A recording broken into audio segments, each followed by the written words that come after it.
kami dari mahasiswa program studi pendidikan guru sekolah dasar, Fakultas Keguruan dan Ilmu Pendidikan Universitas Nusa Dipa. Berdirinya kami di sini ingin melakukan wawancara untuk tugas akhir dari mata kuliah Pendidikan Pancasila. Sebelum kami mulai videonya, izinkan kami untuk memperkenalkan diri.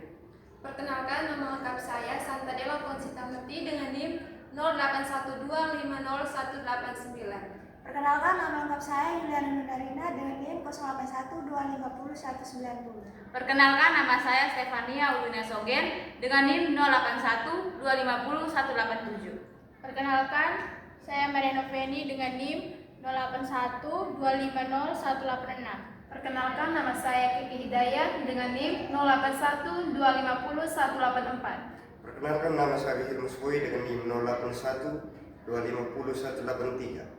Selamat menyaksikan video kami.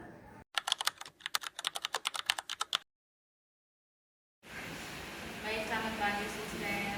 Terima kasih atas kesempatan yang bisa diberikan kepada kami. Jadi kami mahasiswa program studi pendidikan guru sekolah dasar akan ada mencari suster terkait pandangan suster, pandangan pokok agama nilai dari Pancasila. Jadi pertama-tama suster memperkenalkan diri. Baik, terima kasih. Perkenalkan, nama saya Sister Elvin PJ. Saya Sister Sakino. Saya langsung menjawab pertanyaan. Bagaimana Pak Suster melihat penerapan nilai-nilai Pancasila, khususnya sila pertama dalam kehidupan beragama masyarakat saat ini?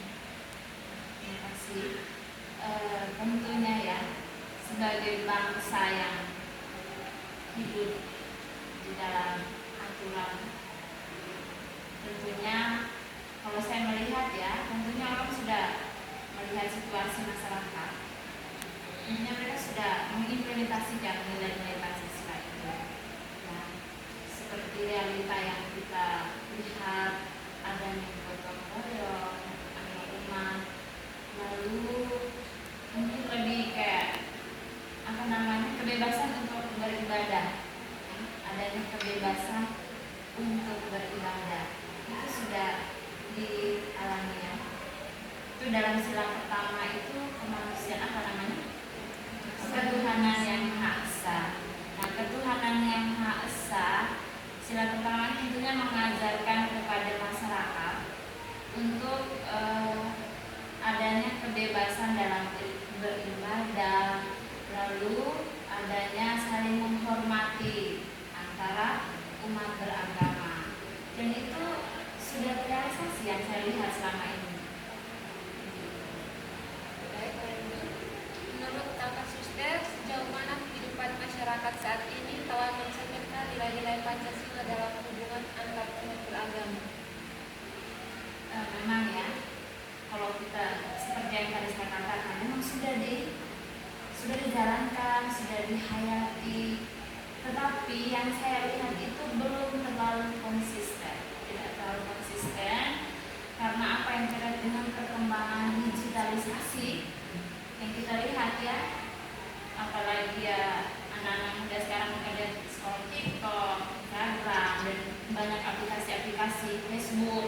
Nah, di sana kita lihat masyarakat adanya penyebaran informasi yang kadang kurang menyenangkan, apalagi dalam nilai-nilai Pancasila itu kadang tidak tercermin di sana yang saya lihat. Lanjut, nomor 3 itu, apa saja tantangan atau hambatan yang dihadapi masyarakat dalam menerapkan nilai-nilai Pancasila di tengah keberagaman agama dan kepercayaan? Tantangan-tantangan itu yang saya lihat ya, mungkin kurang adanya sikap untuk saling menghormati. Sebenarnya nilai-nilai Pancasila itu adalah aturan yang mengajar untuk bagaimana masyarakat ini untuk menjalin relasi yang baik, menciptakan kesejahteraan dan keharmonisan. Tetapi yang dalam realita yang kita lihat itu belum terlalu, sehingga saya boleh katakan bahwa mungkin tantangan-tantangan itu kurangnya sikap, rendah hati, jawab. Ya, kalau orang yang tanggung jawab dengan aturan, merasa bahwa negara ini berada di bawah naungan aturan yang harus dijalankan, pasti akan dihayati dengan baik. Tetapi karena dalam diri adanya sikap kurang rendah hati, kurangnya tanggung jawab, maka itu nilai-nilai Pancasila itu kadang terabaikan. Bagaimana peran tokoh agama dalam menanamkan nilai-nilai Pancasila seperti toleransi, persatuan, dan gotong royong kepada umat? Baik.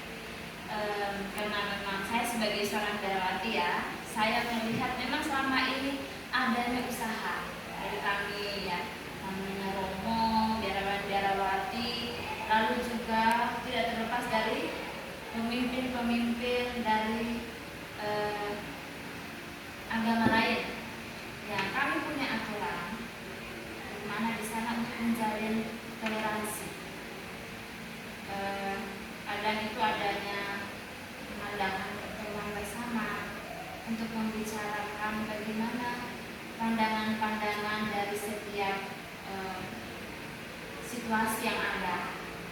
Kadang itu ya seperti yang saya katakan, nilai-nilai itu yang belum direalisasikan, belum terlihat di sana, adanya pembunuhan di mana-mana, itu menjadi tantangan bagi kami orang-orang ya dikatakan dalam tanda kutip tokoh agama itu. Ya kami mencoba untuk bagaimana caranya ya seperti Romo-Romo itu kan ya kami memberikan khotbah dengan mendalam saat misa, karena kami punya cara ya hanya seperti itu, dengan cara memberikan renungan, khotbah, lalu mendekati pemimpin-pemimpin tertinggi, karena kami juga ada di bawah naungan seperti bupati ya, maksudnya bupati, pemimpin daerah, DPRD. Kalau ada masalah-masalah kami juga ikut ambil bagian di situ. Bagaimana caranya melihat pandangan secara politik dan pandangan secara agama. Nah, itu sampai. Menurut Kakak Suster, apakah kehidupan masyarakat saat ini sudah sesuai dengan nilai-nilai Pancasila? Jelaskan alasan serta contoh yang mendukung pendapat tersebut. Kalau menurut saya belum ya, karena kalau kita melihat seperti yang saya katakan di atas dengan contoh konkret perkembangan digitalisasi, yang kadang saya pernah melihat ada video-video yang ketika kemarin itu adanya mau Natal, itu ada video yang seorang ibu dia membandingkan antara agama Katolik dengan agama Islam, ya itu real, ya yang kita lihat itu real, dan ya itu menjadi tantangan. Dan kalau saya mau bilang kalau seandainya Pancasila itu dihayati, adanya kebebasan yang terjalin di sana, ya ini pasti akan nyata gitu. Tetapi kalau yang saya bilang belum itu karena memang sekarang itu seperti itu. Kadang paus itu tidak meninggal, orang mengatakan bahwa dia meninggal di media sosial. Ada informasi bahwa paus ini mengatakan kita harus begini. Tidak. Yang adanya perang di sana bilang paus tidak turun tangan, tapi ternyata paus itu turun tangan. Dia pergi ke daerah-daerah yang memang benar-benar yang mengalami situasi perang segala macam itu, dia mencoba untuk hadir di sana, memberikan kekuatan kepada mereka.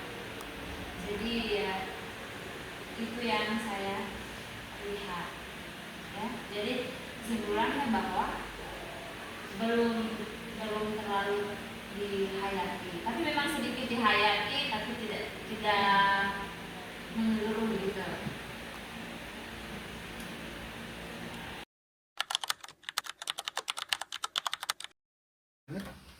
Dari mahasiswa Universitas sudah kunjungi saya, benar, tokoh politik, saya penasihat partai Golkar di Kota Pancasila. Sehingga kamu datang tepat, cocok. Sekarang pertanyaan apa-apa saja. Nah, baik, pertanyaan pertama tentang Pancasila, apa cocok dengan keadaan sekarang? Saya katakan tidak cocok. Rekam ya? Tidak cocok. Karena begini, kalau memang jalan sesuai dengan Pancasila, maka keadaan sekarang tidak seperti sekarang, membingungkan kita. Apalagi di masa Prabowo, atau di masa Bupati sekarang kita tidak jelas ya jalan kemana-kemana. Lalu otonomi daerah sudah macet total sekali. Jadi beberapa unsur-unsur ini yang artinya Pancasila tidak dijalankan dengan benar. Pancasila tidak dijalankan dengan benar. Masa Soekarno katakan dasar yang benar, bagus sekali. Apalagi Pancasila tidak diajar di sekolah-sekolah, sejarah tidak diajar di sekolah. Jadi sebenarnya makin amburadul pendidikan Pancasila, sikap perilaku manusia itu tidak terkendalikan.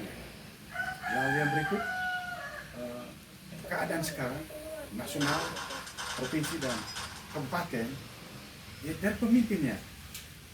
Para pemimpinnya juga tidak ikut sesuai dengan aturan.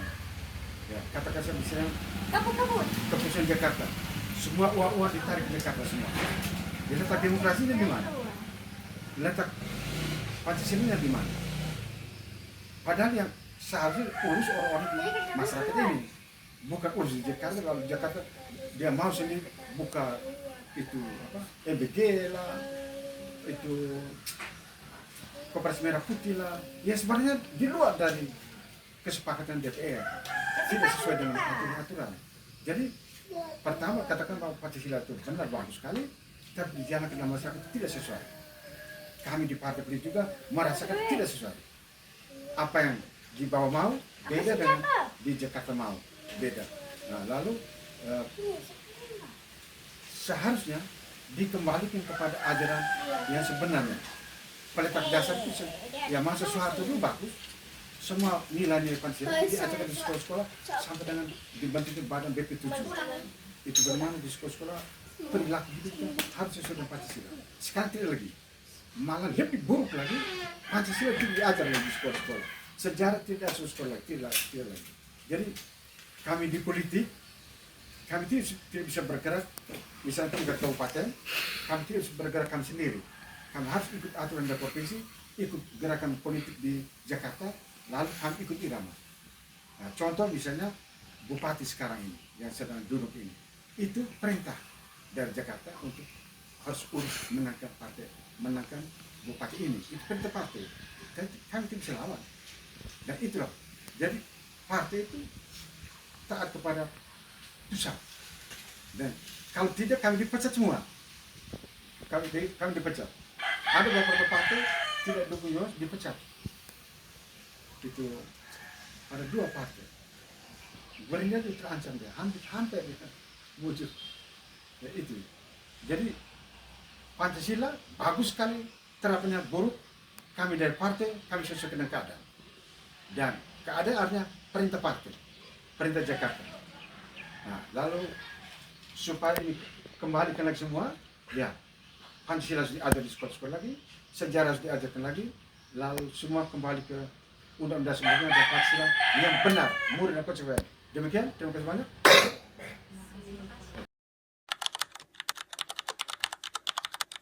Terima kasih atas waktu dan kesempatan yang telah diberikan kepada kami. Kami dari mahasiswa Universitas Nusa Nipah Mamere. Di sini kami akan mewawancarai tentang mengenai implementasi nilai-nilai Pancasila di sekolah dan pandangan tokoh pendidikan terhadap kondisi pendidikan saat ini. Sebelum memulai wawancara kami mengizinkan waktu dan kesempatan Ibu untuk memperkenalkan diri. Terima kasih atas waktu dan kesempatan yang diberikan. Langsung saja perkenalkan nama saya Ainsley Nesika. Saya guru pendidikan Pancasila.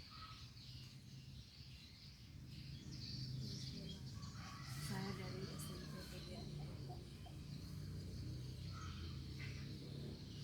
Terima kasih Ibu yang sudah memperkenalkan diri. Sekarang kami akan masuk ke sesi tanya jawab. Baik, terima kasih atas waktu dan kesempatannya. Menurut Ibu, bagaimana penerapan nilai-nilai Pancasila dalam kegiatan pembelajaran dan kehidupan sehari-hari bersekolah. Baik, terima kasih atas pertanyaannya. Jadi untuk penerapan nilai Pancasila dalam pembelajaran, kalau dalam pembelajaran itu misalnya kita ambil dalam sila yang pertama, itu sila ketuhanan yang Maha Esa. Berarti sebelum pembelajaran itu kita harus berdoa dulu, berdoa sebelum pembelajaran dan sesudah akhir pembelajaran. Nah kalau sila yang kedua itu kemanusiaan yang adil dan beradab. Nah jadi kalau dalam pembelajaran itu sebagai seorang guru itu dia harus adil dalam menilai siswa. Kalau di kehidupan sehari-hari itu misalnya kita harus toleransi antar agama. Misalnya kalau ada teman lain misalnya agama Islam yang sementara berdoa, kita harus toleransi. Itu jawaban dari saya. Terima kasih, Ibu. Menurut Ibu, nilai Pancasila apa yang paling penting untuk ditanamkan pada peserta didik? Kalau untuk peserta didiknya itu nilai sila yang kedua dengan yang ketiga. Sila yang kedua itu kan Persatuan. Kemanusiaan yang adil dan beradab. Nah itu tuh misalnya kalau kemanusiaan itu kan kita anak itu harus adil ya, kita di sekolah itu diajarkan adil dan beradab. Kalau sila yang ketiga itu sila persatuan. Jadi misalnya dari di sekolah itu ada siswa yang mungkin beda agama. Nah dari di situ dari beda agama kita membuat kelompok. Jadi kelompok itu kita tidak memilih. Jadi biarpun dia agama Katolik dengan agama Islam, kita satu kelompok. Ini dari persatuan. Jadi dari beda agama itu dia menjadi satu. Kasih, Ibu. Pertanyaan yang ketiga, menurut Ibu, apa saja kendala yang dihadapi sekolah dalam mengimplementasikan nilai-nilai Pancasila pada siswa? Kalau menurut saya, kalau implementasi kendala ya. Kendala yang ada di sekolah itu sekarang tuh anak menggunakan HP tuh. Jadi ketika guru mengajar di kelas, dia mungkin sibuk dengan buka HP itu, dia nonton HP dan dia nonton TikTok tuh daripada mendengarkan guru. Itu kendala. Yang berikut itu teman, itu pengaruh teman. Mungkin dari anak yang baik karena dia ikut sifat kejelekan dari teman, berarti dia ikut nakal. Padahal dia itu orangnya baik, tapi kena pengaruh dari teman, makanya dia jadi nakal. Itu dari saya. Terima kasih. Bagaimana pandangan Ibu terhadap kondisi pendidikan di Indonesia saat ini? Apakah sudah mencerminkan nilai-nilai Pancasila? Kalau menurut saya itu, kalau untuk sekarang itu masih belum sepenuhnya. Karena masih ada yang positif dan ada yang negatif. Misalnya kalau ke positif itu nilai sila yang kedua, kemanusiaan. Kemanusiaan itu contohnya seperti anak sudah dapat bantuan toh beasiswa atau PUP dana bos, itu kan teman sudah adil.